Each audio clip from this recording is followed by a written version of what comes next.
জুমের তৃতীয় দিন আমাকে লটকায়া কারেন্টের শট দিয়া পিটায় আর বলে, এই গুনবী, তুমি কেন বলছো ইসলাম একমাত্র সঠিক ধর্ম?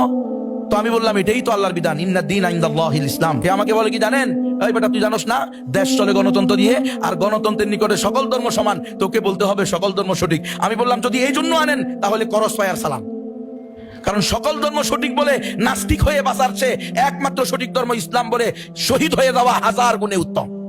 সিটিডিসি আমাকে 3 বারে 9 দিন রিমান্ড দিয়ে 7 দিন আলাতল পিটেছে প্রতিদিন। এমন কোনোদিন যায় নাই আমার পিটায় নাই।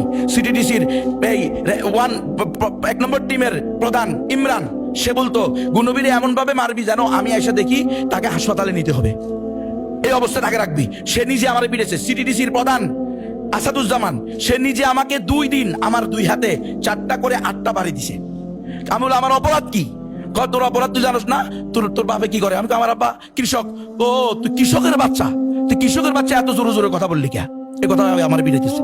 নামাজ পর্যন্ত পড়তে, নামাজের সময় পর্যন্ত হাত করা খুলে দেয় নাই, হ্যান্ডকাপ খুলে দেয় নাই নামাজের সময়। যদি বলতাম নামাজ পড়বো, হাত খুলে দেন, বলে না এভাবে পড়তে হবে।